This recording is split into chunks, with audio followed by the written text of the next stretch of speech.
I'm Jack Houston, and welcome to our December Reel. December Reel contains of 5 segments, and the first segment being my talk show that I made.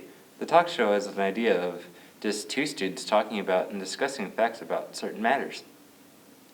Welcome to my talk show. I like to call 5-minute chats.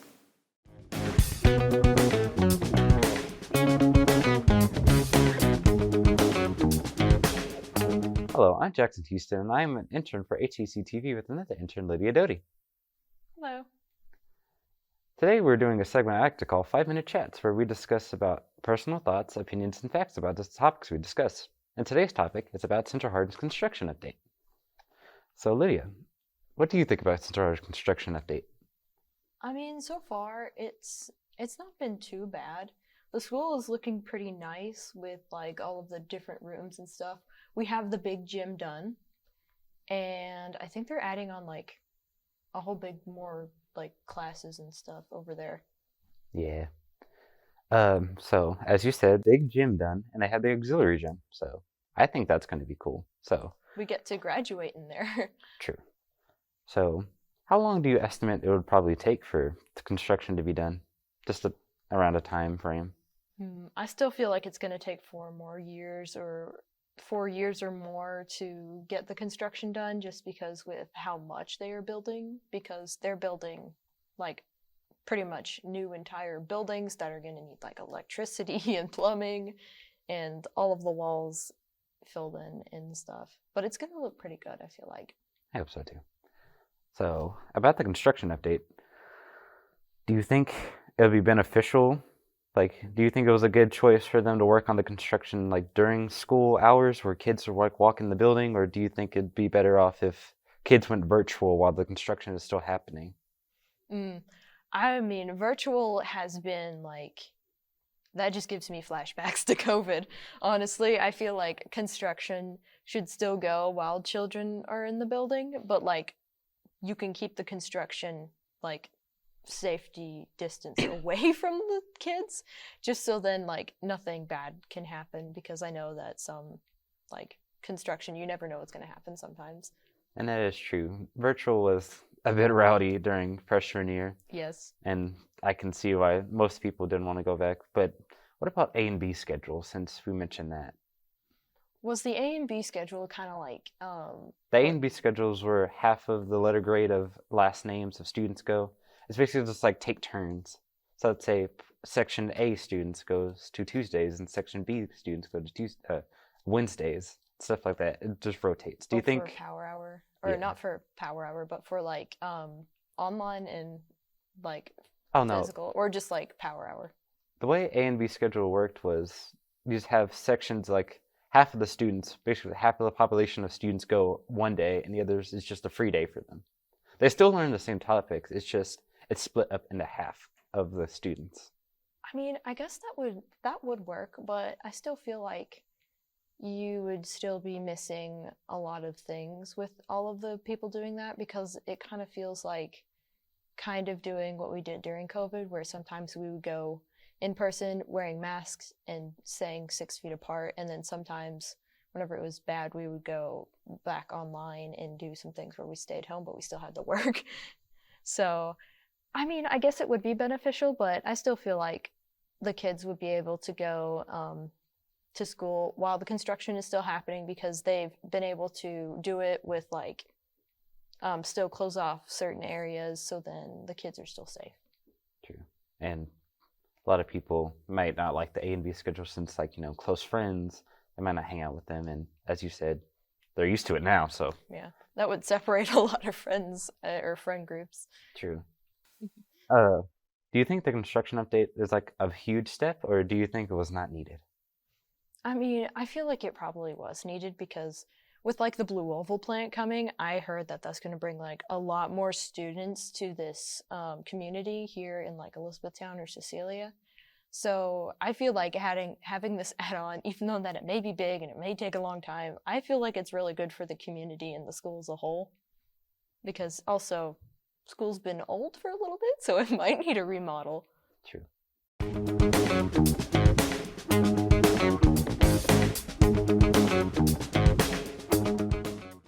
I Our next feature is about students talking about their experiences at GSA.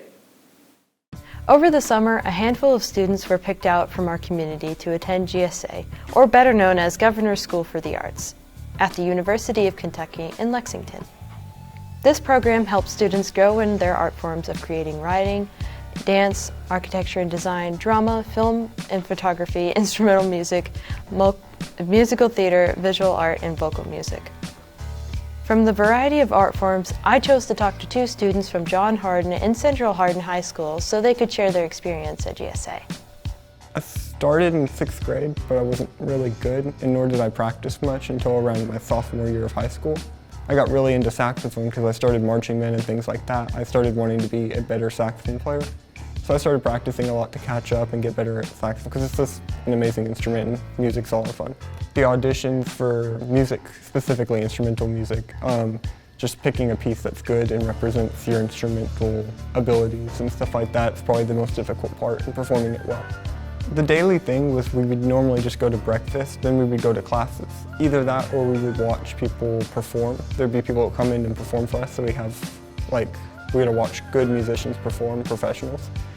We would be able to go to our classes and we would have several groups. At first we would start in our sections, woodwinds, brass, strings, and percussion. Also piano was separate too, there's another group.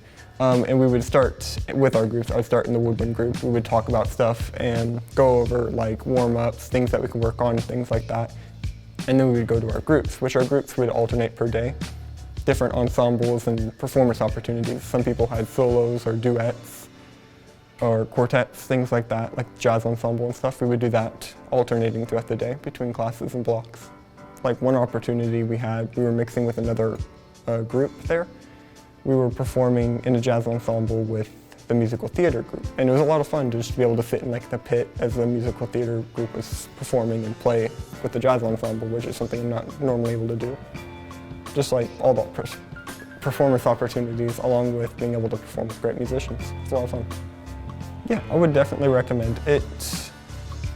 It gives you a lot of performance opportunities. It's a great experience, and also it leads to greater opportunities and experiences. It also helps you out with college a lot and things like that.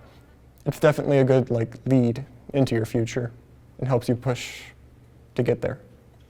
Yeah, this is Improvisation at Caprice by Eugene Botza, but this is a piece I used to audition for it.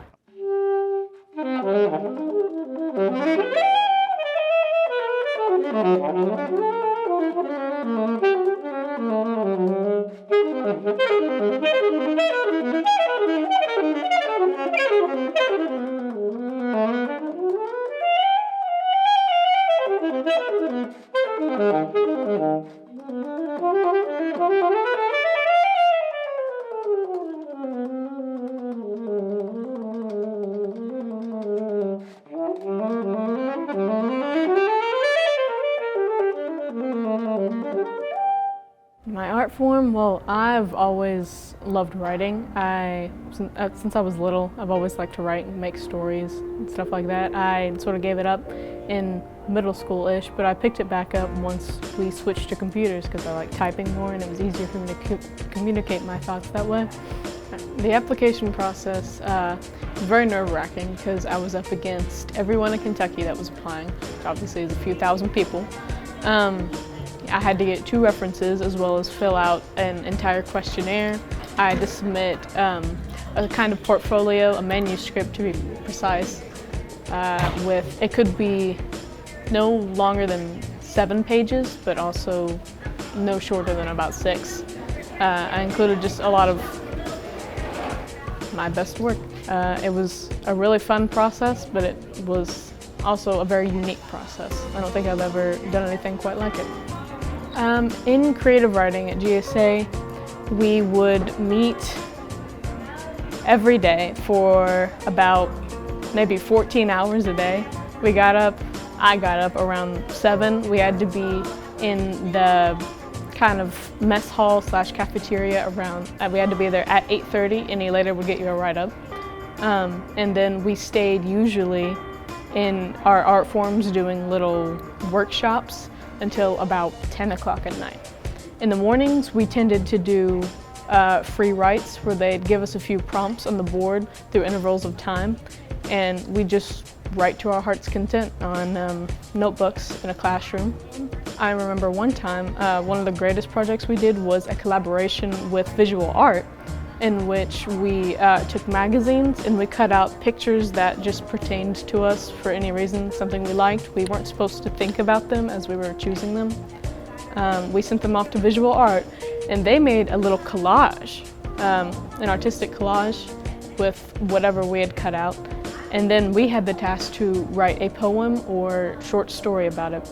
It was really cool to see how every individual's sort of creativity could really burst through their own projects. We had a lot of freedom with what we did, and I think that was a really great thing about GSA was the creative freedom they let you have. As much as I tried, I don't think I lived in the moment as much as I should have because I let my own anxieties and fears and self-consciousness get ahead of me.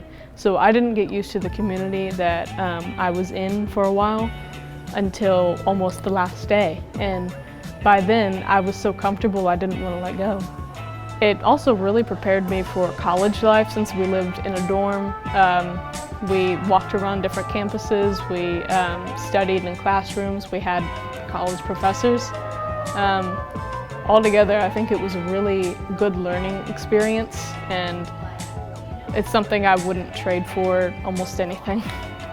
Absolutely, I would recommend GSA to anyone who thinks they're remotely interested, because if you don't apply, you'll never get the chance to again. If you don't try, you won't get in. And I very nearly gave up many points, but every day I'm thankful that I didn't, because it was such a great experience and something so unique. It's very rare and hard to find anywhere else, so I definitely recommend it to anyone. I was chosen to attend GSA as well. I was in film and photography. I went to places like Keeneland, the Bluegrass Fair, Triangle Park, and the Lexington County Baseball Stadium.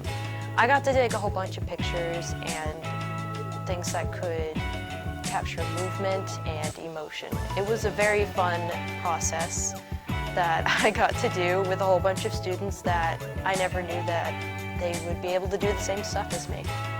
I did have very much an imposter syndrome of not being able to fit in and feeling like everyone was way more talented than me. But I still ended up having a good time and enjoying my stay, even though that I was being an introvert most of the time. Overall, GSA was a great experience for students like Joel, Ace, and I. I hope that GSA continues to grow and gives students the opportunity to create in their own unique art form. Our next feature is about students at EC3 and the productions they made during the pathway. Hey, I'm Davey. I'm Zoe. We're both SRNAs now. Yes. So if I had anything to tell the upcoming class, it would be to always be kind to your residents and remember that they used to be just like you. Always be kind, be respectful, and to never give up. And you can never underuse gloves. And don't forget your call light. Okay, so I would just say like making sure that you practice your blood pressure and do it like multiple times until you feel confident doing it. And I would say just take advantage of the time in class. Make sure that when you're supposed to be serious, like stay focused. I'm Lillian. I'm Haley. And we're both SRNA now. My advice to the upcoming class is to, if you freak out and you mess up, just ask them to redo it again. They're really sweet and nice about it. So. My advice is to talk your way through the skills so you know what you're doing. Verbalize what you're doing. I'm Caitlin and this is Kennedy, and the best advice we could give to you is study and during the state test, I would recommend, even if you're nervous, you should just remember your skills and go very slow so you know what you're doing. I would just say to practice your skills a lot and make sure you do all your worksheets. And make sure you perfect everything whenever you get there for board state. Whenever you're doing the skills, like talk yourself through it. There's a few words of advice that I gave my students almost every day. What are some things that I would say, group? She always says when you pass, not if you pass. Absolutely. Do your worksheets. Every worksheet. Treat your mannequins like they're real people. Mr. Jones has feelings too. Is Zoe mad at me? Where is Zoe? Anyway. I'm right here, guys.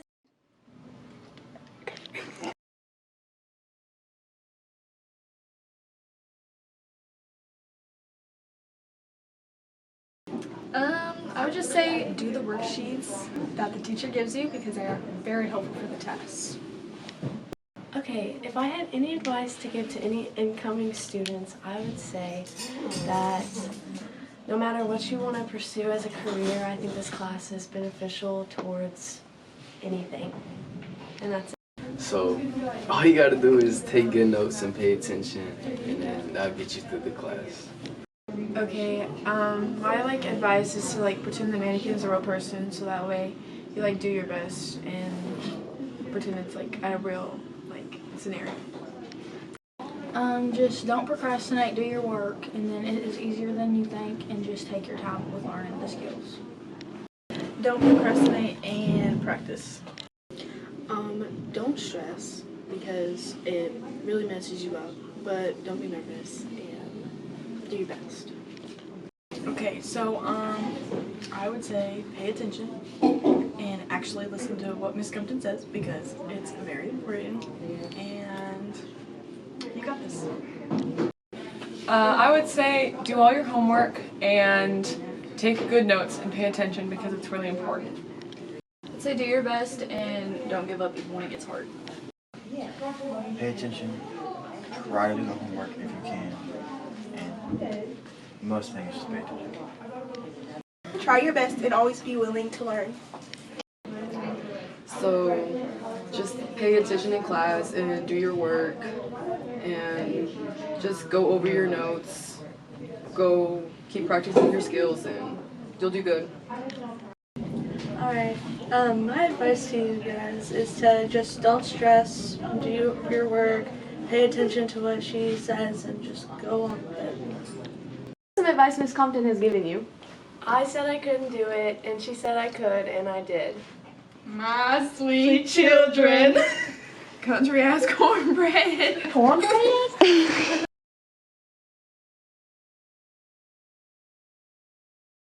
Well, here we are. I would like to congratulate you for being on time. Excuse me, sir. I think there's been a mistake. I know it's detention, but I don't think I belong in here. It is now 7:06. You have exactly 8 hours, 52 minutes to think about why you are here. Ponder the errors of your ways. And you may not talk. You will not move. And you shall not sleep. Alright, people, let's try something a little different. We will write an essay no less than 1,000 words. Welcome to detention. Yes, Spencer. I just want to say that I'm sorry. Thank you. Action. All I did was make one phone call. Bethany, you are all here for reasons, and you know it. This is what who you are in this moment in time, and who you want to be. You get one life. You decide how to spend it. Fortunately, there's no better place for self-reflection than detention. Yippee! Let's go.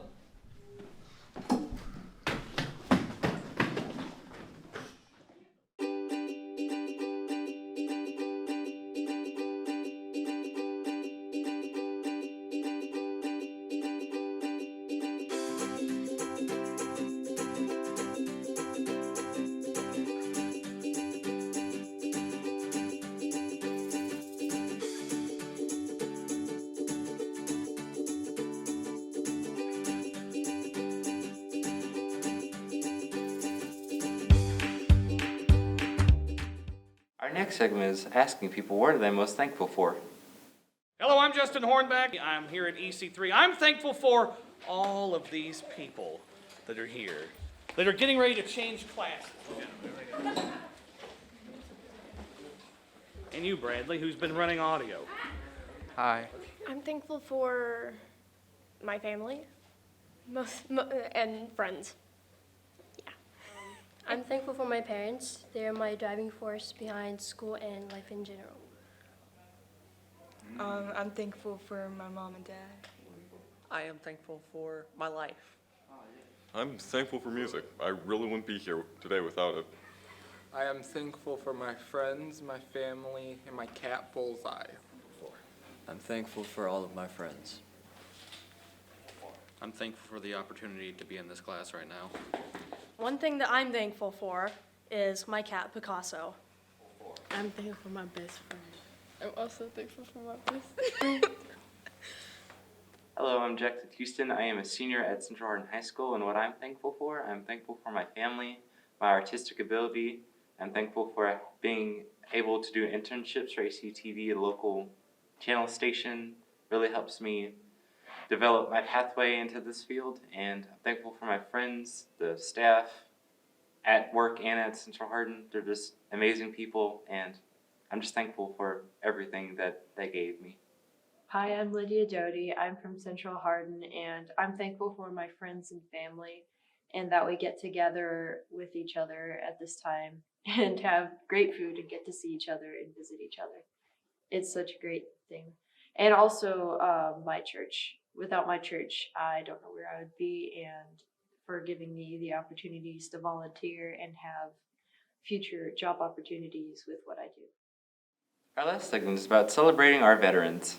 Thank you for your service. Ladies and gentlemen, honored guests, the North Hardin High School Army Junior ROTC Honor Guard will now present the POW MIA Missing Man ceremony. This honor guard is commanded by Cadet Major Dalton Collins, and the members of this honor guard are Cadet Major Casiana Hernandez, Cadet Major Jaden Boykins, Cadet Command Sergeant Major Nathaniel Anderson, Cadet Captain Zany Heredura, Cadet Captain Stephen Barnes, and I, Cadet Lieutenant Colonel Andrew Parker. I have been given the privilege and honor of introducing and acknowledging this table.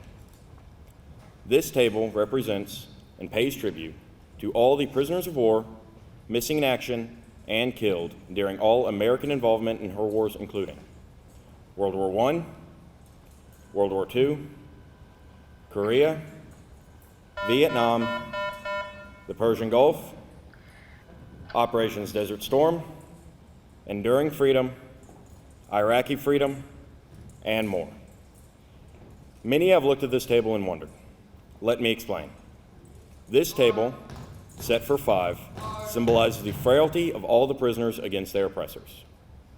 Remember, the tablecloth is white, symbolizing the purity of our country's call to arms. Remember, the single candle, displayed in the center of the table, is symbolic of the families and loved ones who are kept waiting for the return of those so dear to them.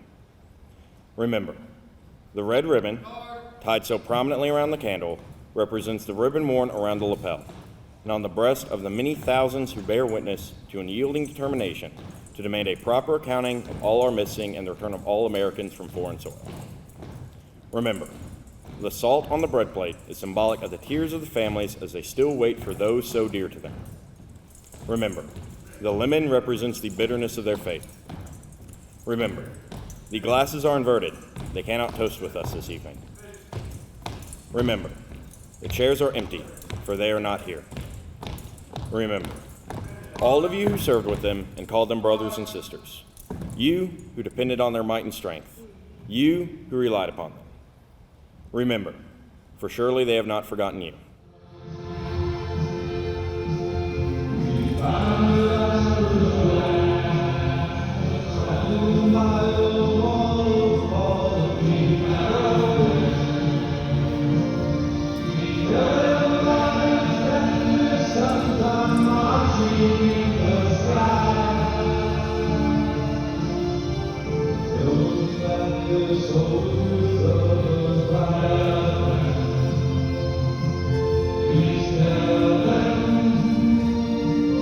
We stand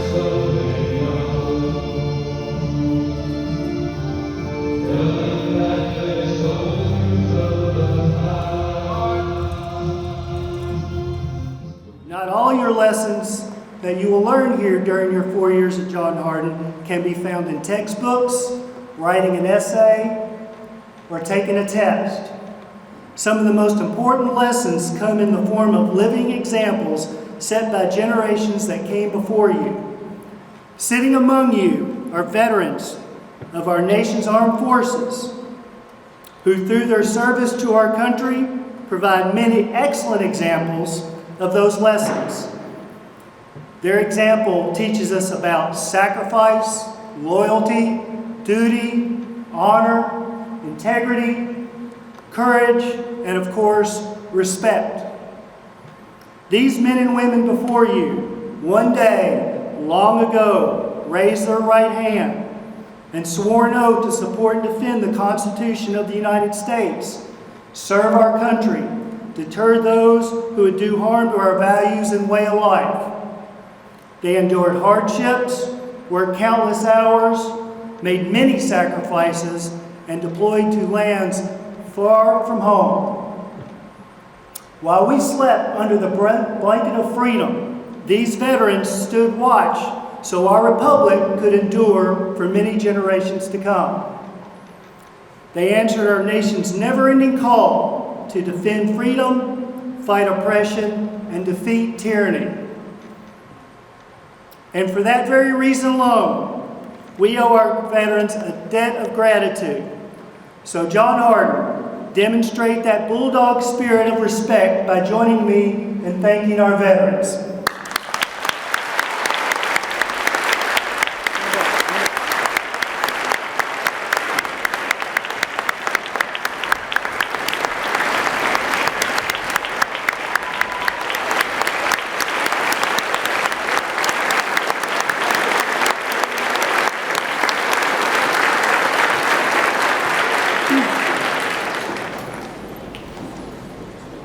Thank you. Our veterans are not only standard bearers of sacrifice, loyalty, duty, honor, integrity, courage, and respect, but also tradition. Today, we will observe one of those traditions.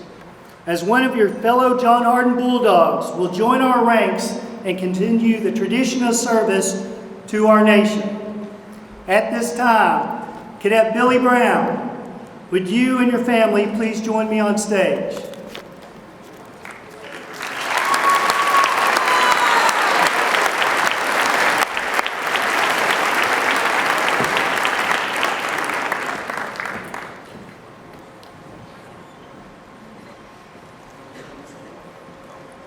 Please stand.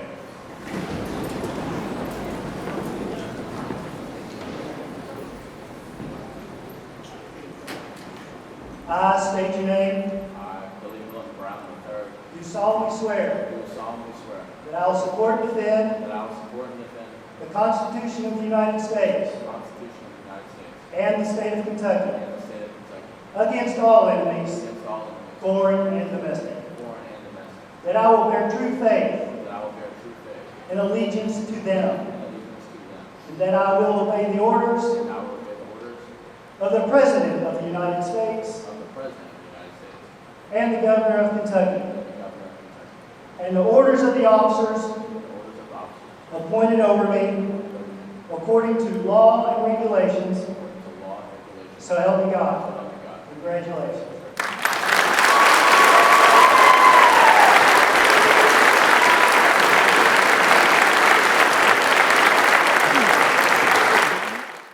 This concludes our December reel. I hope you have a happy new year.